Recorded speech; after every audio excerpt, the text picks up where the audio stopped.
덩실 춤을 추고 싶은 우리나라 가락의 그런 귀한 찬양 감사드립니다. 2018년 새해를 주신 하나님을 찬양합니다. 그리고 그 하나님께 모든 영광을 돌립니다. 우리가 새해를 맞아 성전에서 송구 영신 예배를 드림으로 한 해를 힘있게 출발을 했습니다. 그리고 이어서 이튿날 새벽부터 요한계시록에 기록되어 있는 복이라는 단어를 통해서 이 시대에 누가 진정 복 있는 사람인가, 이런 주제들을 가지고 함께 은혜를 나누며 말씀을 살펴보았습니다. 그리고 이제 우리가 오늘 새해 들어서 첫 번째 맞는 신년주일로 함께 모여서 하나님께 예배를 드리고 있습니다. 여러분, 새해 여러분의 소원이 있으시죠? 여러분의 바람들이 분명 있을 것입니다. 이제 목회자로서 우리 성도들에게 이 한해 바라는 그런 간절한 기도의 제목이 있다면 그것은 무엇인가? 그것은 금년표처럼 우리 성도들이 행동하기 전에 그 어느 해보다도 기도의 시간들을 가지는 것이라, 이런 귀한 소원을 가져봅니다. 우리가 개인적으로 그동안 기도하지 않고 신앙생활을 하지 않은 분이 어디가 있겠어요? 그러나 작년보다도 금년 우리가 좀 더 기도의 시간을 확보하자. 기도의 시간을 확보하자. 그리고 기도하되 의심하지 말고 기도의 응답을 확신하자. 기도의 응답을 확신하자. 그리고 이제껏 누군가가 나를 위하여 기도해 주었지만 이제 나도 누군가를 위하여 기도해 줄 수 있는, 기도의 범위를 확대할 수 있는 그런 그리스도인으로서 살아갑시다 라고 하는 것입니다. 그래서 1월 한 달 동안 큰 주제는 왜 기도해야 하는가? 왜 기도해야 하는가? 이런 주제의 말씀을 가지고 함께 전하고 듣고자 합니다. 오늘 말씀의 제목은 하나님의 마음을 돌이키는 기도, 하나님의 마음을 감동시키는 기도. 기도가 뭐냐? 하나님의 마음을 움직인다는 거예요. 기도가 뭐냐? 하나님의 뜻을 돌이키는 놀라운 능력이 있다라고 하는 사실입니다. 오늘 본문의 배경을 살펴보면 이제 어느 날 하나님께서 아미떼의 아들 요나를 부르십니다. 왜 부르셔요? 요나에게 사명을 주시기 위함이었어요. 요나에게 주신 사명이 뭡니까? 저 큰 성읍 니느웨에 가서 하나님의 말씀을 전하라는 것이었습니다. 그런데 요나는 우리가 아는 것처럼 전하라는 말씀에 순종했습니까? 순종하지 않았습니까? 불순종했어요. 순종하지 않았어요. 왜 그랬어요? 요나 나름대로 개인적인 이유가 있었습니다. 민족적인 이유가 있었습니다. 우리나라는 왠지 일제 36년 억압을 받은 민족이잖아요. 그래서 일본 하면 무언가 알레르기 반응이 있어요. 운동을 해도 다른 나라하고 지면 괜찮은데 일본과는 좀 어떻게 해서든 이겨야 하는, 저면 왠지 기분이 더 상하는 그런 민족적 감정이 있잖아요. 왜? 지난날 일본이 우리를 힘들게 했기 때문에. 지금도 그 문제에 대해서 좀 솔직하게 사과하고 있지 않기 때문에. 나치 정권은요, 어제도 보니까 정말 일일이 개인들을 찾아가서 배상을 다 하고 잘못했던 것을 고백했어요. 훌륭한 나라 아닙니까? 일본도 잘 사는 나라 아니에요. 그러면 지난날 잘못에 대한 솔직한 고백이 있어야 될 텐데 그렇지 못하고 있는 안타까움이 있습니다. 동북아시아에 가장 가까운 나라로서 우리가 함께 이제 동반해서 잘 가야 될 그런 운명 공동체에 입니다만은 그렇다고 우리가 또 결코 미워할 수밖에는 없지요. 자, 왜 이런 말씀을 드리느냐? 당시 이 아수르와 이스라엘의 관계가 그랬습니다. 당시 이 아수르는 최강국이었습니다. 많은 나라를 다 지배하고 침략하는 그런 강대국입니다. 반면에 이스라엘은 약소국가로서 늘 아수르의 지배를 받았습니다. 그러니까 요나의 생각에나 이스라엘 백성들의 생각에는 저놈들은 하나님의 심판을 받을 대상이지 하나님의 구원을 받을 대상이 아니야. 요나의 마음에는 늘 이런 마음이 있었어요. 다른 나라에 가서 복음을 전하라고 하면 요나는 순종했을 거예요. 그런데 민족적 감정이 아주 안 좋은 니느웨의 수도에 가서 전하라니까 마음이 상했던 거예요. 그래서 하나님의 말씀을 듣지 아니하고 자기 생각대로 다시스로 가려고 욥바로 내려가지 않습니까? 사랑하는 성도님 여러분, 요나를 부르시고 사명을 주신 그 하나님은 이 시대 저와 여러분을 부르시고 동일하게 사명을 주셨습니다.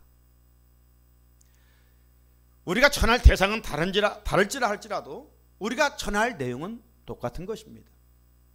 하나님의 말씀을 전하고 하나님의 사랑을 전하라는 것입니다.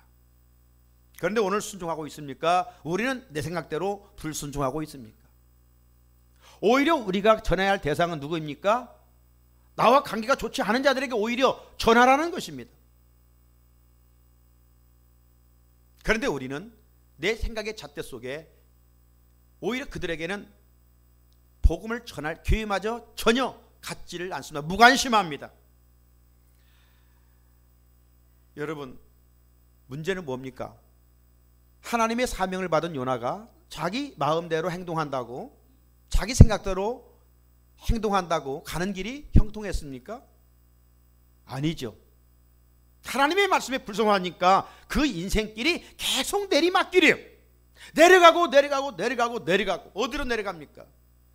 지리적인 조건 속에서도 욥바로 내려가요. 그 배를 타고 가다 그 배에 하나님이 풍랑을 일으키니까 이제 죄를 진지라 하나님의 낯을 떳떳이 볼 수 없으니까 가장 배 밑창으로 들어가요. 배 밑창으로. 그러나 결국 제비 뽑아 어떻게 됩니까? 바다에 던져져요. 깊은 바다에 내려가게 돼요. 그것뿐입니까? 하나님이 긍휼히 여기셔서 요나를 물고기를 통해서 삼키게 만들죠.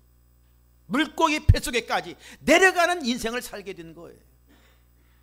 우리가 하나님의 말씀에 순종하지 않으면 결국 내려가는 인생을 살아갈 수밖에 없는 것입니다. 뿐만 아니라 요나는 자기 혼자만 고난당한 것이 아니라 당시 요나가 타고 있었던 배는 무역선이에요.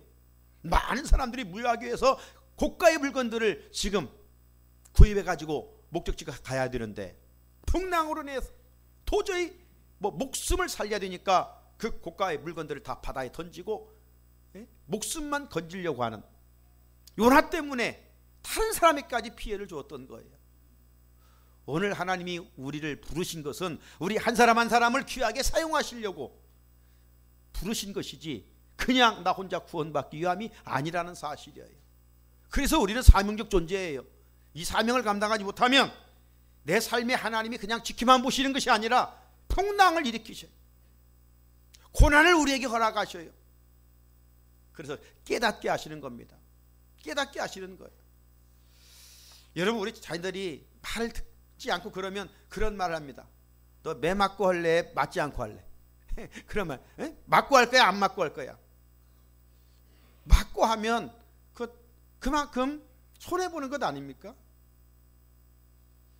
역사의 교훈을 받고 오늘 요나의 삶을 통해서 우리가 하나님의 음성을 들을 수 있어야 됩니다. 결국 긍휼이 풍성하신 하나님, 요나를 버리지 않으셨어요. 왜? 요나가 하나님을 택한 것이 아니라 하나님이 요나를 택하셨기 때문에. 저와 여러분은 우리가 하나님을 택한 것이 아니에요. 하나님께서 찾아오셨고 우리를 자녀 삼아 주셨어요. 그렇기 때문에 고난을 통해서라도 하나님의 선하신 뜻을 우리를 통해 이루기를 원하시는 거예요.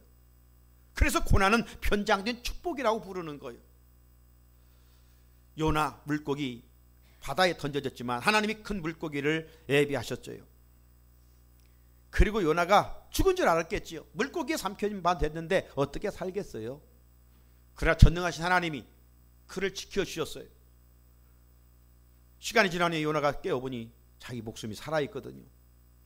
그래서 냄새나는 물고기 뱃속에서 요나가 철저하게 하나님께 회개의 기도를 드리지요. 하나님은 회개의 기도를 그토록 기뻐하셔요. 그러자 하나님이 물고기도 예비하셨을 뿐만 아니라 물고기를 명하여 삼켜졌던 요나를 육지에 토해내게 합니다. 그 내용이 2장 마지막 10절에 있어요. 여호와께서 그 물고기에게 말씀하심에 요나를 육지에 토하니라. 자, 이어지는 내용이 오늘 본문이 시작됩니다. 오늘 우리가 3장 읽었지요? 자, 3장 1절을 한번 보십시오. 여호와의 말씀이 두 번째 요나에게 임하니라 이르시되. 새해입니다. 여러분, 저도 늘 말씀을 최상급으로 잘 준비하여 전하려고 애쓰고 힘씁니다만은 해 아래 새 것이 뭐가 있겠어요? 여러분, 목사가 어떤 설교를 할 것인가 기대도 있지만 뭐 기대야 뭐가 있겠습니까? 중요한 것은 새로운 말씀을 들으려고 하는 것보다 이미 이 강단을 통해서 선포되었던 이 하나님의 말씀, 그리고 내가 알고 있는 이 말씀을 지켜 행하는 것이 더 중요하다는 말이에요. 그래서 아모스의 선지자를 통해서 들려주신 말씀이 뭡니까? 이 마지막 때 말씀이 없어 기근이요 말씀이 없는 기갈이라고 그랬어요. 한번 생각해 보십시오. 지금은 그 어느 때보다도 말씀이 정말 풍요롭습니다. 여러분, 요즘은 뭐 이 매스미디어의 발달로 이 방송들이 얼마나 많습니까? 그죠? 우리 기독교 채널 방송도 보면 막 많이 있어요. 거기 틀기만 하면 정말 유명한 목사님들의 주옥 같은 설교들이 쏟아져 나오는 말씀에 정말 엄청난 양이 많지 않습니까? 그런데 왜 하나님은 이 마지막 때 말씀이 없어 기근이요 기갈이라고 했을까요? 그 이유는 다른 게 아니에요. 말씀은 듣기는 듣고 알고는 있어도 행하지 않기 때문입니다. 우리가 신년 특별 새벽기도의 첫째 날 어떤 사람이 진정 복 있는 사람이라고 했습니까? 요한계시록 1장 3절 말씀 속에 이 예언의 말씀을 읽는 자와 듣는 자와 그 가운데 기록한 것을 지키는 자들이 복이 있다. 때가 가까움이라. 이 마지막 때 어떤 사람이 복이 있다고요? 최종적인 복은 하나님의 말씀을 지키고 말씀을 순종하는 자가 복이 있다라고 말씀하고 있는 거예요. 하나님은 우리에게 복 주시기를 원하셔요. 왜? 하나님은 우리의 아빠니까. 하나님은 우리의 아버지가 되시니까. 동일하게도 하나님은 모든 것을 소유하고 계시고 당신이 택한 백성들에게 주시기를 원하고 계셔요. 그렇기 때문에 하나님은 계속해서 우리에게 말씀을 들려주셔요. 그러므로 요나를 한 번 부르시고 말씀을 주신 것이 아니라 오늘 1절에 보니까 두 번째 말씀이 요나에게 임했고 마침내 그는 순종하게 됐습니다. 그가 드디어 니느웨로 갑니다. 니느웨에 가서 전한 메시지가 뭡니까? 복잡한 말을 전했습니까? 여러분, 기독교의 진리는 그렇게 복잡한 게 아니에요. 예수 믿으십시오. 그러면 구원을 받습니다. 예수를 믿지 아니하면 멸망받습니다. 믿으면 영생, 믿지 않으면 심판. 이거 아닙니까? 요나가 니느웨에 가서 전한 메시지는 다른 것이 아니라 40일이 지나면 니느웨가 무너지리라. 이것만 전했어요. 40일이 지나면 니느웨가 무너지리라. 여러분, 그 니느웨는 당시 아수르의 수도이고 아수르는 당시 최고의 힘을 자랑하고 있는 나라입니다. 그 약한 민족인 히브리 백성이 와가지고 저거 뭐 정신병자야? 지금 이렇게 세계를 지배하고 있는데 무슨 우리 제국이 무너져? 그렇게도 취급할 수 있지 않겠습니까? 그런데 확신에 찬 하나님의 말씀을 전했더니 어떤 일이 일어납니까? 이 니느웨는요, 이방 사람들이죠. 하나님을 알지 못하는 사람들이죠. 그동안 대대로 우상을 섬긴 사람들입니다. 오늘날로 표현해보면 도저히 예수를 믿지 않을 것 같은 사람들입니다. 찔러도 피 한 방울 나지 않는 사람들 같다는 표현하죠. 아무리 누가 가서 가면 이설로 하고 말을 전해도 예수 믿을 것 같지 않는 사람들이에요. 그런데 어떤 일이 납니까? 요나의 말을 듣고 백성들이 막 회개하기 시작합니다. 5절을 보면 니느웨 사람들이 하나님을 믿고 금식을 선포하고 높고 낮은 자를 막론하고 굵은 베옷을 입은지라. 이게 말씀의 능력이에요. 말씀의 능력. 하나님 앞에 말씀에 순종하면 이런 역사들이 일어나요. 우리가 상상할 수 없었던 역사를 하나님이 나를 통해서 해 가셔요. 백성들만이 아니죠. 왕조차 회개하고 백성들에게 조서를 내립니다. 방을 붙이는 것이죠. 어떤 방입니까? 자, 7절을 보면 왕과 그의 대신들이 조서를 내려 니느웨에 선포하여 이르되 사람이나 짐승이나 소떼나 양떼나 아무것도 입에 대지 말지니 곧 먹지도 말 것이요 물도 마시지 말 것이며. 단식하며 회개하라고 왕이 명령을 내려요. 이들은 지금 하나님을 좀 믿었다가 미지근하게 지금 회개하는 게 아니에요. 전혀 하나님과 관계없는 사람들이에요. 우상만 섬기던 사람들이에요. 그런데 요나가 너희들 40일이면 하나님이 심판한대. 이 말을 듣고 이 말씀을 사람의 소리로 듣지 않고 하나님의 소리로 들었어요. 우리가 확신 있게 전도하면 그 마음을 무너뜨리시는 분은 하나님이시지 내가 아니라 이 말이죠. 여러분, 이런 일을 어떻게 사람이 하겠어요? 이것이 바로 성령의 역사인 줄로 믿습니다. 성령께서 하시는 거예요. 사랑하는 우리 성도 여러분, 우리도 어찌 보면 첫 번째 말씀을 받은 요나와 같은 생각에 잠겨 살 때가 많이 있습니다. 그리고 이렇게 단정을 지어버려요. 아이고, 저 사람은 불교 골수분자야. 예수 전해도 도저히 믿지 않을 거야. 우리가 그런 생각 속에 뭐 다른 사람에게는 좀 전도하다가도 상대방이 불교면 그렇게 우리가 접근하려고 하지 않습니다. 괜히 전했다가 창피하고 욕 얻어먹겠지. 아이고, 저 사람은 입만 열면 기독교를 비난해.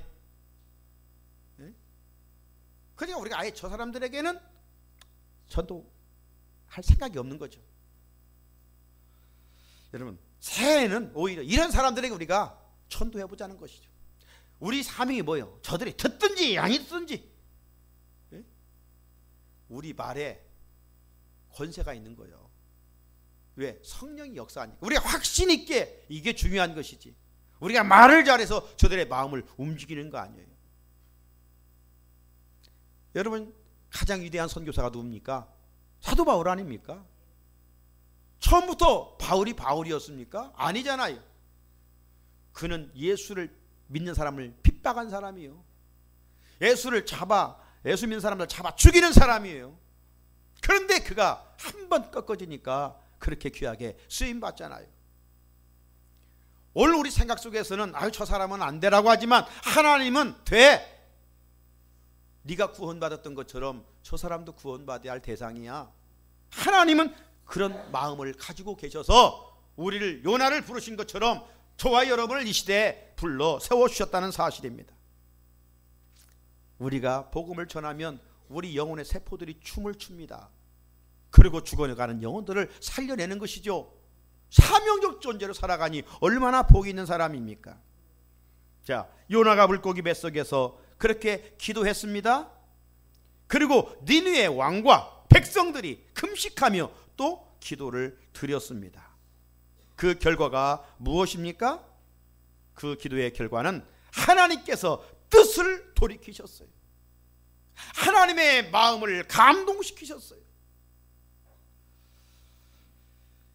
여러분, 오늘 본문에 보게 되면 하나님의 계획이 무엇입니까?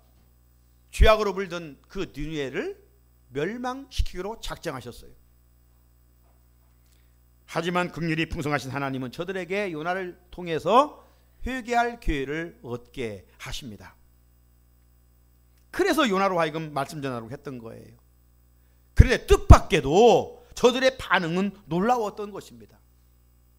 전혀 무반응할 것 같은데 왕과 백성들이 철저히 회개를 하게 됩니다. 하나님 앞에서 어떻게 회개했습니까? 9절을 보면 하나님이 뜻을 돌이키시고 그 진노를 그치사 우리가 멸망하지 않게 하시리라. 그렇지 않을 줄을 누가 알겠느냐 한지라. 무슨 말입니까? 이 니느웨 백성들이 스스로 생각해봐도 자기들이 하나님 앞에서 엄청난 죄를 지은 것을 인정을 했어요.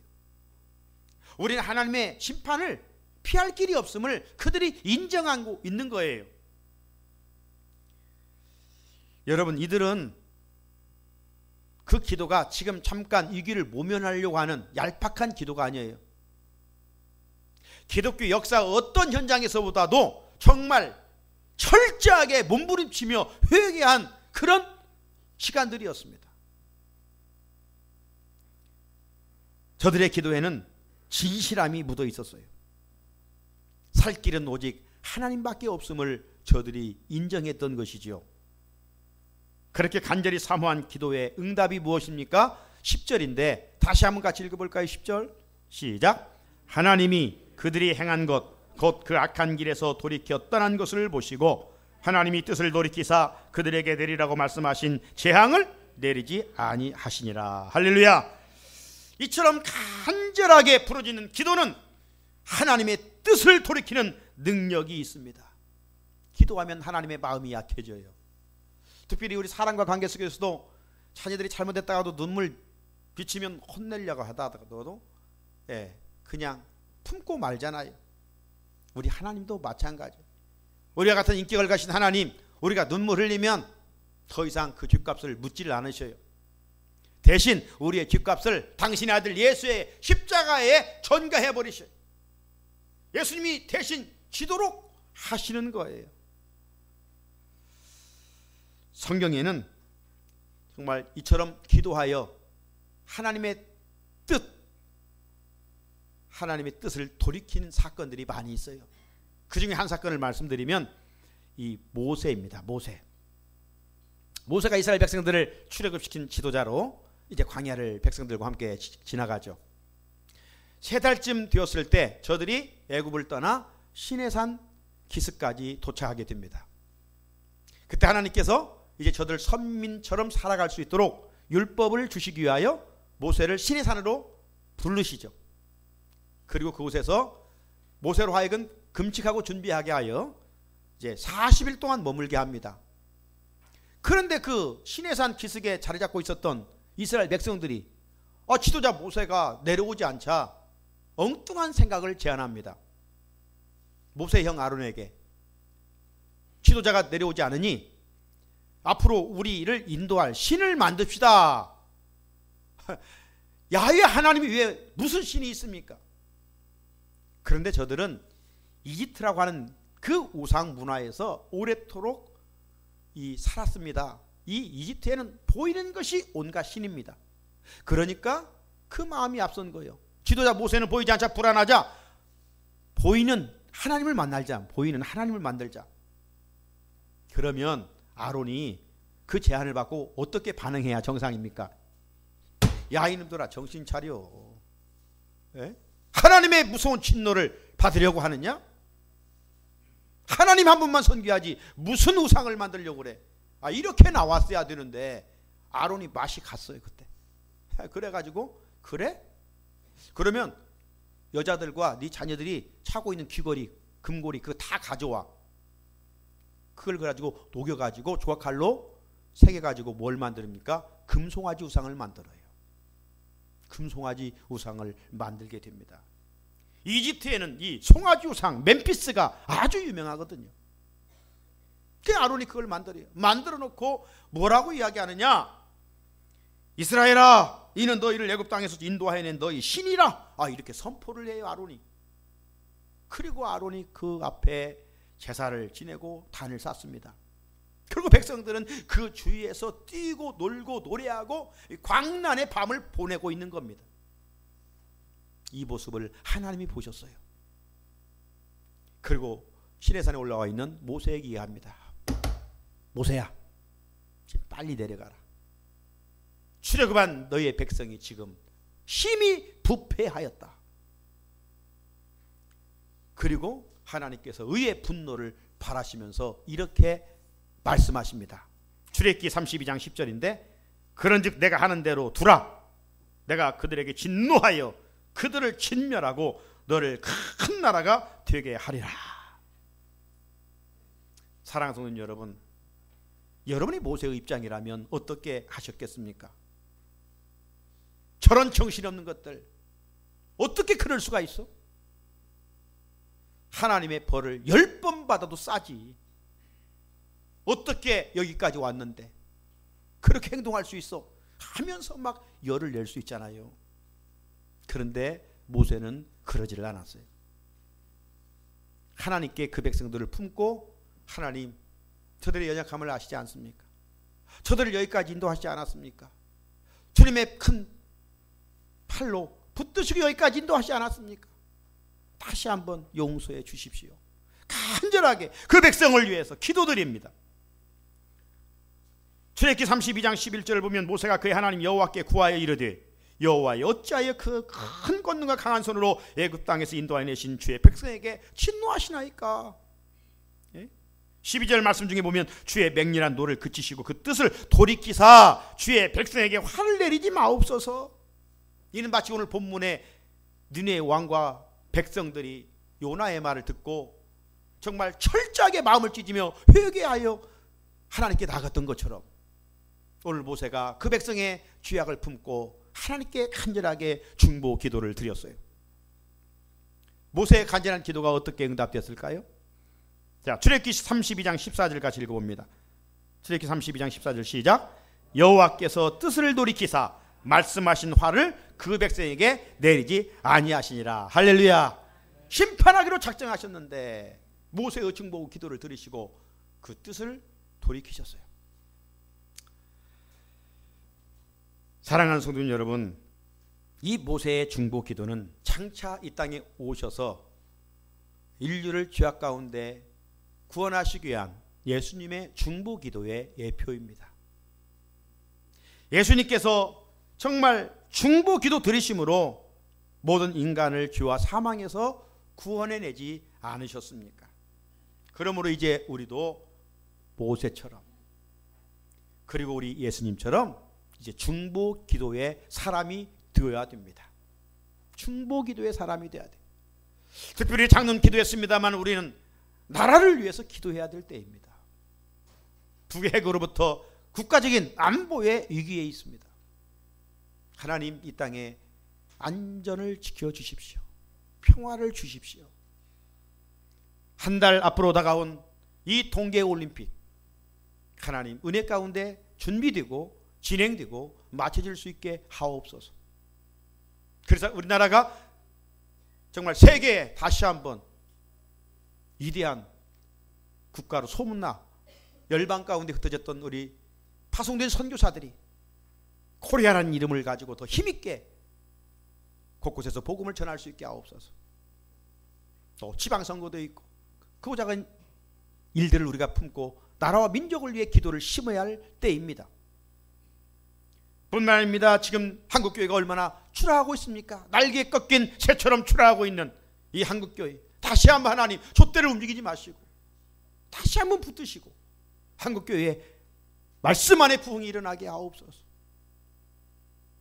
우리 교회가 그 어느 때보다도 기도하는 집에 기도하는 사람들이 있게 하시고 초대교회의 아름다운 영성을 이어가는 하나님의 교회가 되게 하옵소서. 주님 보시기에 칭찬받는 교회가 되게 하옵소서. 교회 안에 연약한 지체들을 품고 서로 사랑으로 기도해 줄 수 있는 교회 성도들이 되게 하옵소서. 중보 기도를 심어야 됩니다.